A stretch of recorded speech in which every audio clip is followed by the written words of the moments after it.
Hey, welcome back to the channel. Several years ago, many years ago, I did a remix of Lana Del Rey's Summertime Sadness. Just for fun, I had access to the a cappella vocals, so I just made a remix and put it up on my SoundCloud at the time.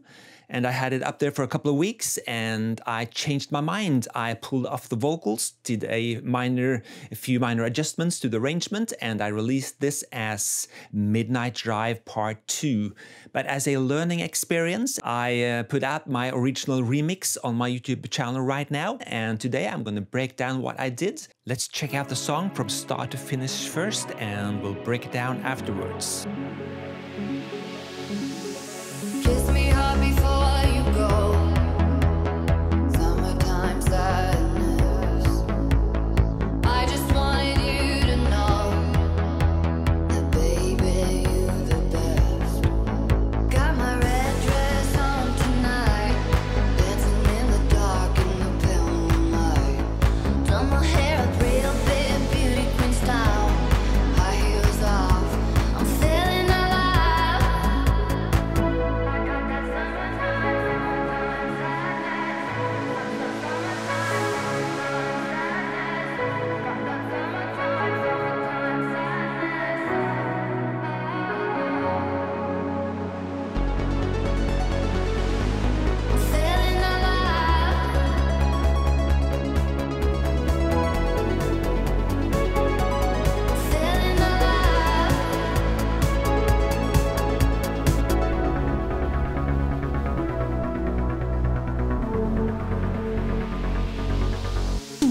Kiss me hard before you go. Summertime sadness. I just wanted you to know that, baby, you're the best. Got my red dress on tonight, dancing in the dark in the pale moonlight. Done my hair up real big, beauty queen style. High heels off, I'm feeling alive. Feeling alive. Feeling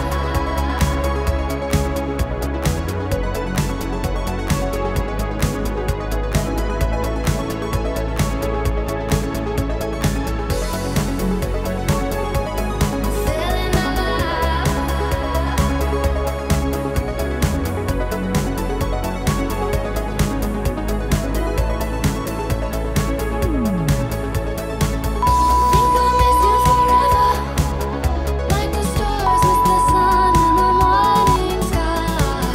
Later's better than never, even if you're gone. I'm gonna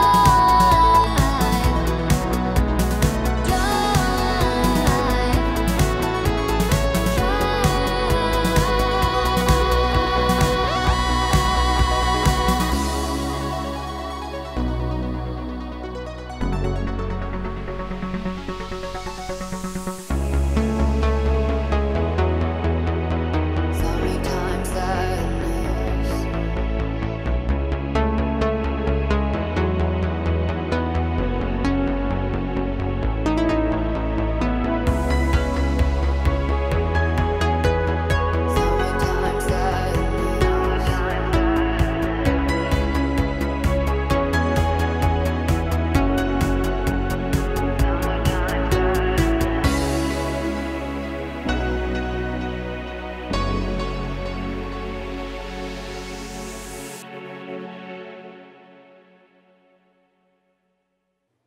So let's break this down. We have vocals, we have drums, we have bass, and we have synths. And we have some piano sounds, and that's it. So if you check out the original vocals here, you will hear that the pitch is the same. So I didn't have to pitch anything, at least not in the beginning here. But the time is off as the original is a lot slower. So I had to time stretch a lot and cut it into place for my remix at a tempo of 130 BPMs. As you can see in my edits here and my cuts, this is done from chopping up the original vocals and time stretching it to fit it in with my remix here. Kiss me hard before you go. a lot slower. And I've cut together some of the words to form that filter sequence which you hear a couple of times in my remix here. I got that summertime, summertime sadness. Summertime, summertime sadness. Got that summertime, summertime sadness. So this is of course done by chopping up the original here and adjusting, nudging bits and pieces forward, backwards in the timeline to make it fit. And I put on some delays, some reverbs and filters and whatnot, while the main vocals are bright and clear. So I won't dwell too much on the vocals here because I ultimately took these vocals off to make this into Midnight Drive Part 2, as you know. But I wanted to show you a little bit of how I did the vocals in this remix. And this is basically how I would go about doing the vocals for a remix, taking out the original a cappella and chopping it up, time stretching if I have to, pitch shifting if I have to, and just cut out bits and pieces and put it into arrangement where I find it sounds good and in line with my vision for a remix. Moving on to the drums. So let's hear a little bit from the beginning here. I start off with a little bit of wind noises. Some of the winds are coming from my old Nord lead A1, and some are samples, and some are synthesized on the Juno 6, which I had when I made this. So the winds are coming from different sources. I wanted some winds to have more weight to them, while some is much more high pass to have only a little bit of the top end.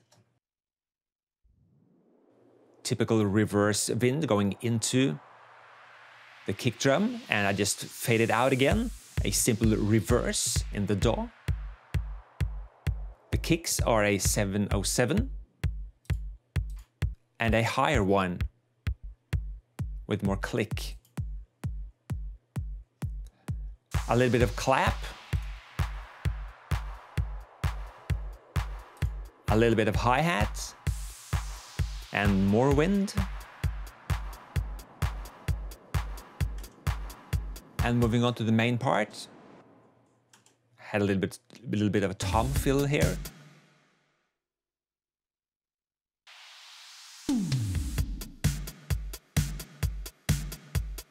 This is basically the drum beat throughout. Nothing fancy, very simple, very transparent, lots of clarity. I didn't want to mess up the drums with adding too much, just enough. And I sometimes augment with a little bit of claps on the offbeat and a little bit of rides on the offbeat as well to get it to swing more. I'll get back to that when we listen to more of the arrangement together. And I have a couple of crashes here, and let's solo those. That's more of a wind noise, and together they add just the right frequencies I wanted. Together with the other drums, I didn't want a too loud crash here. I just wanted it sort of laid behind everything else, but you could definitely feel it if I took it off. So not too much of a loudness on the crashes here. Let's move on to the bass. As you can see, I have no less than 3 different bass sounds going at once. And usually that's a recipe for disaster. Let's check out them in isolation.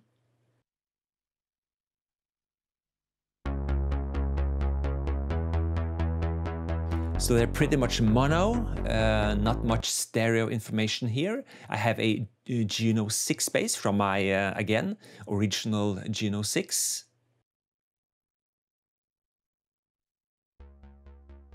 Very low in the mix. I have another bass here.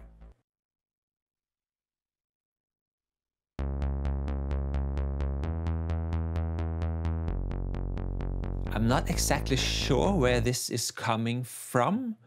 It might be the Roland S10, I'm pretty sure of it, once I think about it. And that's much louder in the mix. It has to click right away, but but the rest of the bass sound, it's coming in a little bit later. I think I sampled a couple of sources into the S10 when I did the sound. And because of that, I've offset it a little bit. I moved it forward in time to have it more on the beat. So that's the second one. And we have this third one here.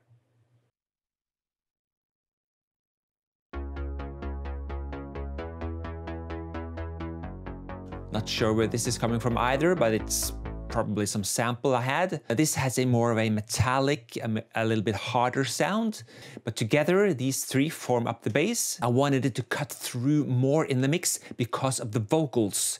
But in my Midnight Drive 2 mix of the same song, where I take the vocals off, I've taken out that second bass here. So in my Midnight Drive, there are only those two basses here, and I've put the Juno 6 bass a lot higher up in volume. So it smears a little bit more, but that was better for that arrangement with those instrumental sounds going than this remix with the vocals. So if I'm doing a mix with vocals, I will always mix the bass, layer the bass differently than if I'm doing an instrumental, because the vocal, the lower frequencies in a vocal will often interfere with the bass, at least in my songs. So I have to mix those differently if it's an instrumental or a vocal-based song. Later, I'm adding a fourth bass, this one here.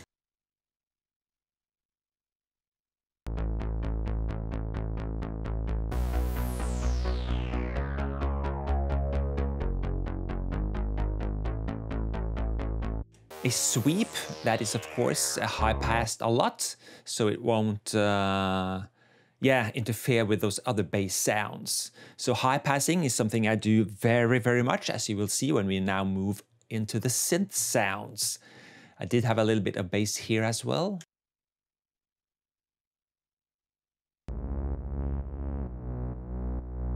Really side-chaining here, which is something I rarely do. But at this point, when I did this remix, it was supposed to be a sort of EDM mix with 80s flavor, so I didn't shy away from side chaining. And I actually have a little bass here as well.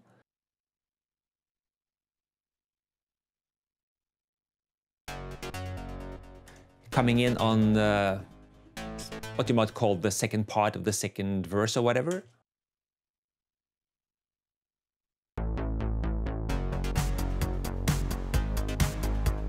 So a lot of bass sounds here. This is again from the Nord Lead A1. So lots of basses going on here, but carefully mixed, carefully layered, and carefully moved about in time, so they won't interfere with each other. Almost always, if I have more than one bass sound, offsetting that bass track in time to make it more on the beat, or to offset the bass sounds from each other. Because if you have a bass sound, two bass sounds layered on two different tracks, and they start to smear, just move one forward on the timeline and move one backwards on the timeline. Preferably the one that with the less attack, and move the one with attack forward in time, and you will find that that will solve a lot of your problems if bass sounds start to smear or phase each other out. So these are tips you can take with you if you want. So that's the bass, and that leaves the synths, and there are a lot of synth sounds here. We can go through where they're coming from to begin with, because they have a lot of different origins, these sounds.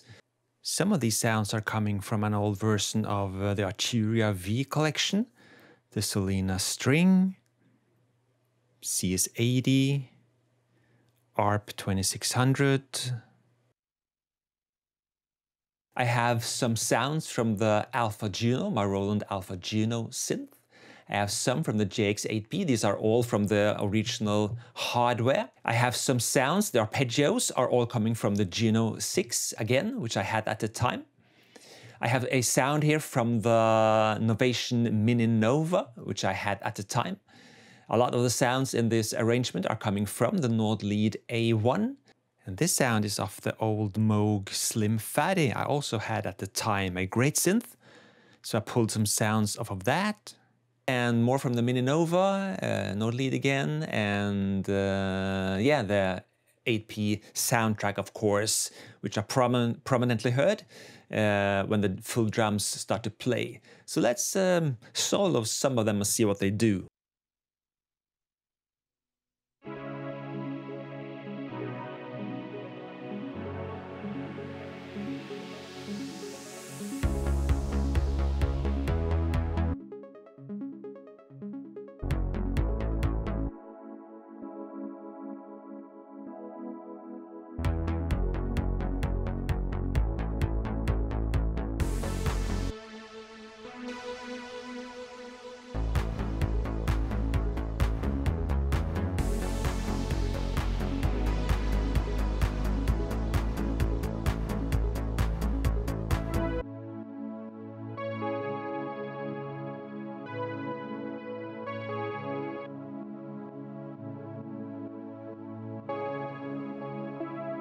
As you heard, this Mini Nova big pad here was also sidechained again. At the time, I was doing a EDM type of remix with 80s flavor, so I didn't shy away from sidechaining, which I would normally not do when I'm doing 80s synth pop.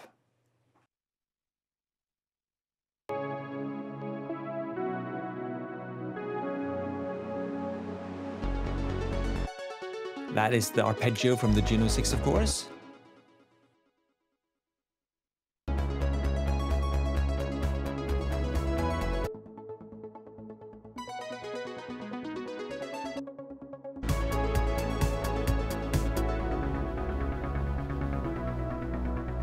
This is from the ARP 2600.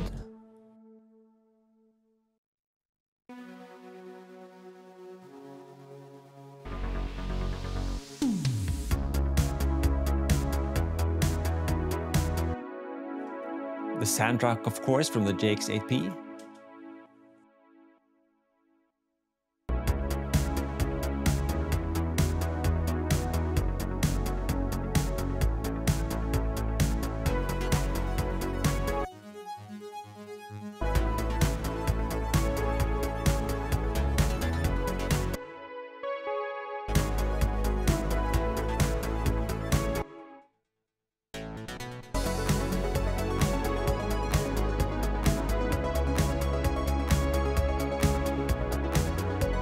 And here you hear me layering those claps on the offbeat to drive the momentum.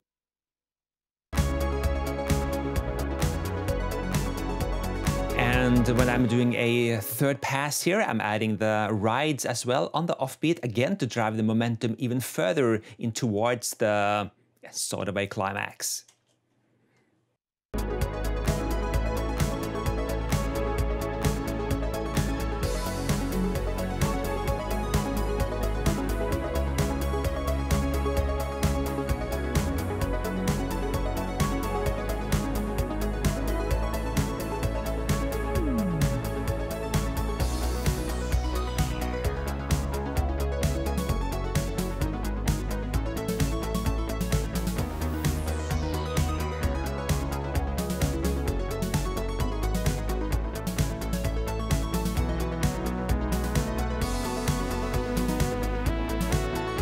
And with the solo here, that was done to offset off of the, or play off of the vocals here. Let's hear this in the full mix.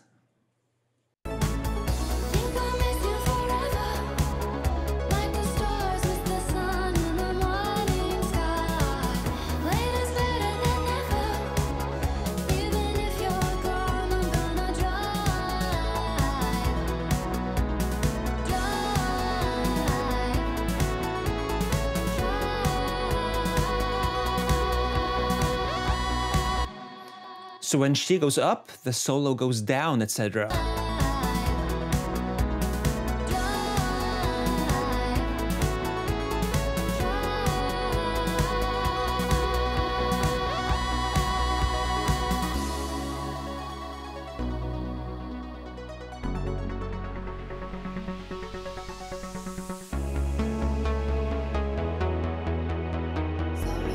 If if you compare this remix to the final mix of Midnight Drive 2, you will hear some differences. The intros are different.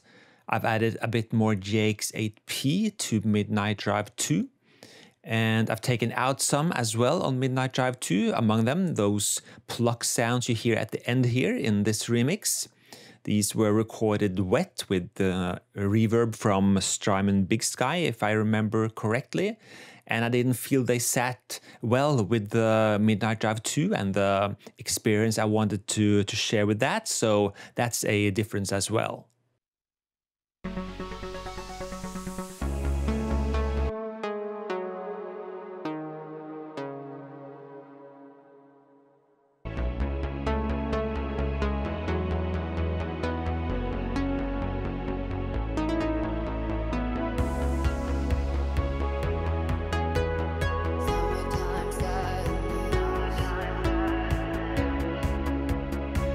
Back in the day, this is many years ago now, I felt that the ending lacked a little bit, so I added a little bit of piano with lots of reverb and delays here and really cranked up the top end with a lot of EQ.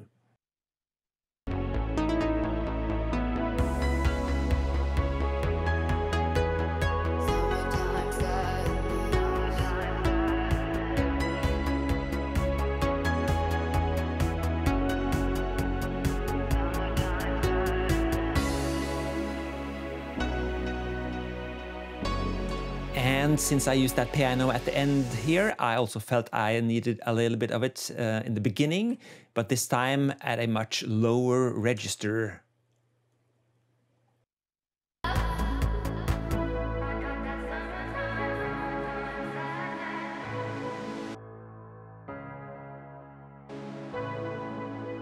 And the reason I used a lower register here, because I have that other sound from the Alpha Juno going at the higher register.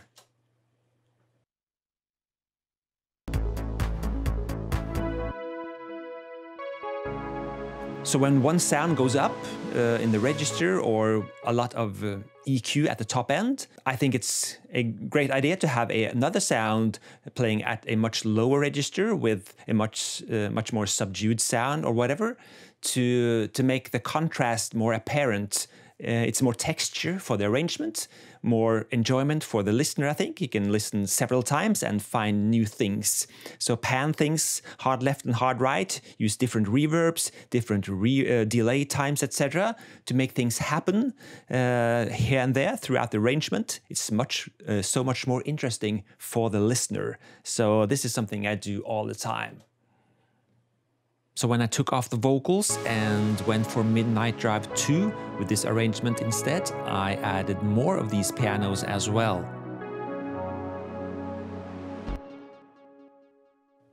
And there you have it, my unofficial old remix of Summertime Sadness, Lana Del Rey.